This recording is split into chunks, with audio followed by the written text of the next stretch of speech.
자기 성적이 마음에 안 든다면 약간 저처럼 추천드리고 싶어요. 몇 번 하다 보면 기본이 탄탄해져서 내가 실수를 해도 내가 왜 넘어지는지, 다시 안 넘어지려면 어떻게 해야 되는지를 바로바로 알 수 있어서. 안녕하세요. 이대국어를 졸업하고 수능 국어 1등급으로 정시 전형에서 국민대 국어국문학 전공으로 입학하게 된 류수아입니다.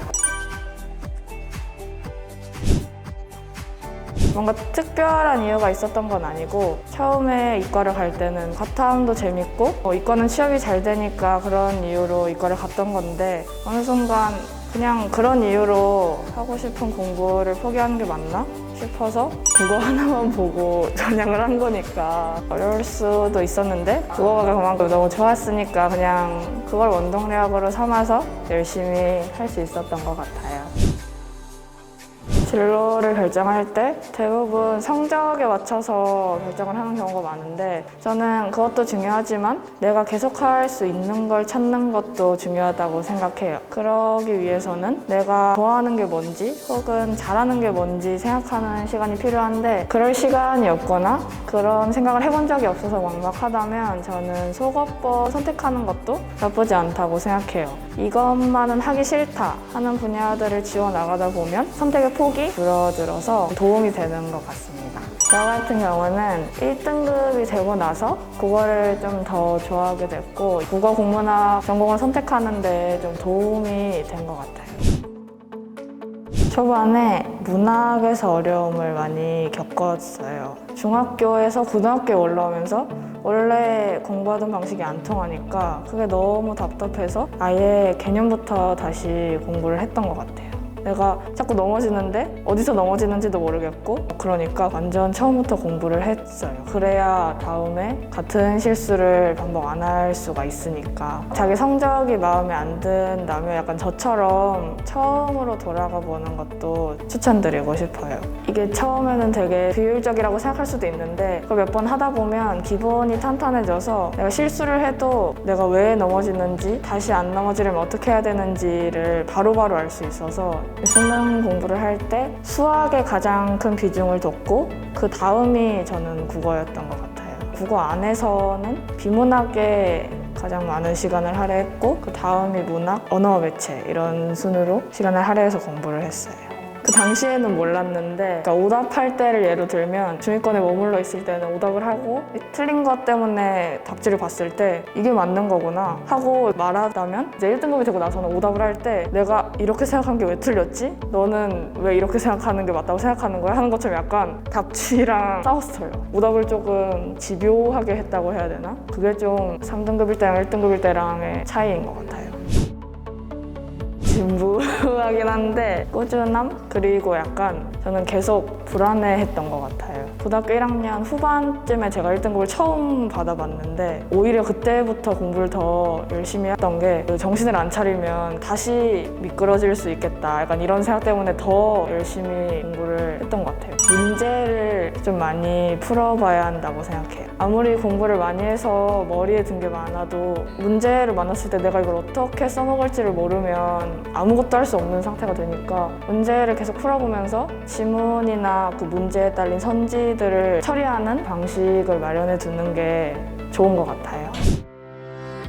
모의고사를 풀 때 비문학 30분, 문학 20분, 언어 매체 10분 이렇게 해서 1시간 안에 한 바퀴를 다 풀어내려고 했어요. 그러면 그 남은 시간에 마킹을 하면서 검토를 한번 하고, 그러고도 남은 시간에 까다로웠던 부분을 이렇게 살펴볼 수가 있어서, 비문학이든 문학이든 일단 그 문제를 풀 때 지문을 먼저 한번 다 읽고 문제를 풀러 들어가서 문제에서 필요한 부분을 다시 뽑아내서 읽으면서 푸는 편인데, 이러면 2번 읽는 효과를 낼 수가 있어서 좋아요.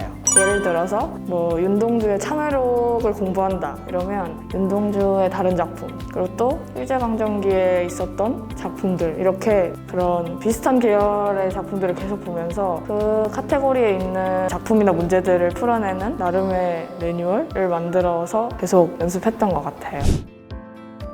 일단 선택 과목을 선택할 때 고려해야 할 점이 화작에 있는 지문을 빠르고 정확하게 풀어낼 수 있나? 그리고 또 언어와 매체는 화작이랑 다르게 공부를 해야 풀 수 있는 부분이니까 언어 공부를 좀 꾸준히 할 수 있냐? 약간 이런 것들을 고려하고 선택할 수 있다고 생각하는데 저 같은 경우는 유독 화작에서 정답률이 안 좋았고 언어 공부를 꾸준히 해왔고 꾸준히 할 거였어서 그렇게 언매를 선택하는 게 저한테는 좀 더 유리했던 것 같아요.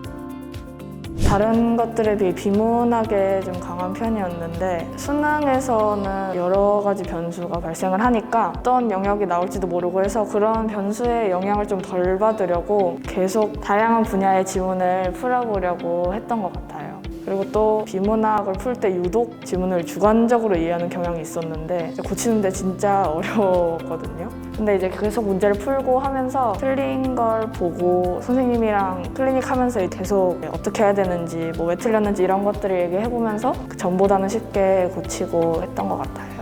오답을 할 때 일단 이 문제를 답지가 어떻게 풀었는지부터 쓴 다음에 내 사고방식이랑 이 답지의 사고방식이랑의 차이점에 집중을 해서 왜 아닌지 이거를 좀 많이 썼던 것 같아요. 결국에는 답지에 맞게 풀어내야 되는 시험이니까 이 답지처럼 풀어내는 연습을 해야 한다고 생각했어요.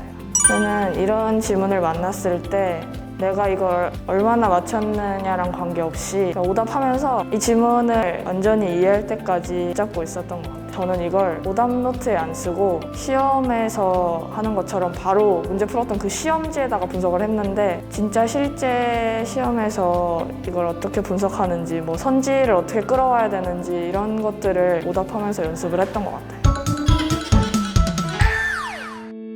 들어올 때 3등급이었고 나갈 때 1등급이었던 것처럼 저는 여기서 제대로 공부를 하는 법을 배운 것 같아요. 클리닉에서 수업 듣는 거랑은 또 별개로 개인적으로 지도를 받으니까 실력을 키우기가 좀 수월했던 것 같아요.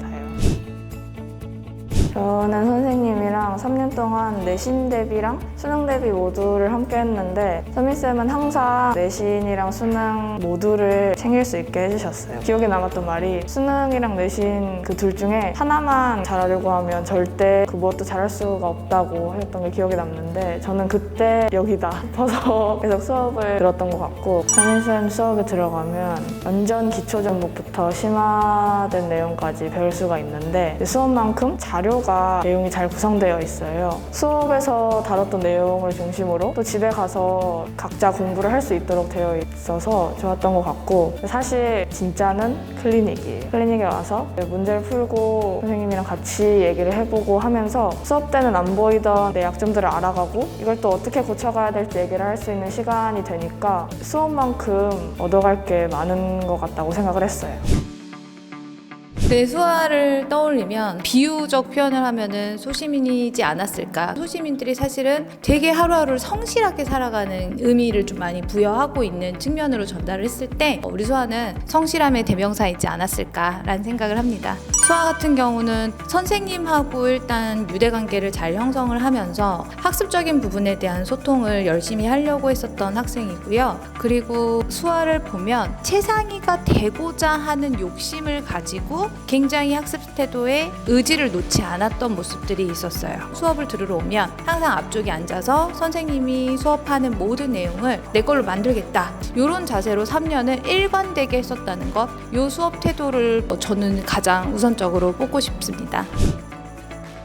우선적으로 3, 4등급 같은 경우는 등급이 상위권으로 올라가는데 가장 시간이 오래 걸리고 어려운 학생들인 것 같아요. 어느 정도 개념을 안다고 판단해서 문제를 풀거든요. 근데 막상 채점을 하면 오답 빈도율이 좀 상당히 있는 친구들이에요. 그래서 그 원인을 분석을 해보면 개념적인 부분에 빈 구멍이 다 있는 거예요. 근데 그 빈 구멍이 차라리 하위권 친구들은 전부 다 백지인 상태이기 때문에 처음부터 하면 돼 이게 되는데 3, 4등급은 부분적으로 비어져 있더라고요. 근데 그 부분적으로 비어져 있는 빈 공간을 국어를 전공한 선생님 옆에서 점검을 받고 그리고 소통을 하고 너의 문제가 무엇인지를 진단한 후 그것에 맞춰 공부하는 게 가장 중요할 것 같아요. 두 번째로 뽑는 건 학습 태도예요. 본인이 안다고 착각하는 경우가 좀 많아요. 내가 자꾸 오답이 나는 이유가 뭔지를 스스로도 좀 문제 문제의식을 가지시고 비어진 개념을 다시 되돌아가는 학습을 하셔야만 해요. 인내심을 가지고 본인이 공부했었던 관성적인 습관들을 조금 버리시고 다시 체계를 잡아서 공부를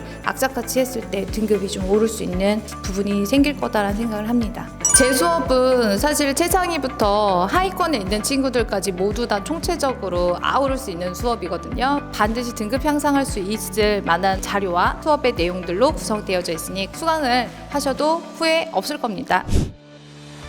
이 학원에 처음 오고 한동안 성적이 하나도 안 올라가지고 걱정할 때가 있었는데 학원은 있는 것 같아서 포기하기도 아깝고 그렇다고 계속 하기에는 뭐 성과가 없으니까 점점 의욕이 떨어지고 이래서 걱정을 많이 했거든요. 그래서 그냥 제가 좋아하는 부분부터 제가 잘할 수 있는 부분부터 공부를 했어요. 그게 생각보다 도움이 되더라고요. 성적이 안 올라서 고민을 하고 있다거나 그러면 내가 할 수 있는 걸로 시작을 해보는 것도 괜찮은 것 같아요. 포기만 안 하면 뭐든 된다. 인생을 결정하는 첫 시험을 마주하게 된 것만으로도 부담이 될 텐데 나중에 돌아봤을 때 후회하지 않도록 열심히 하실 수 있기를 바랍니다. 응원할게요. 화이팅!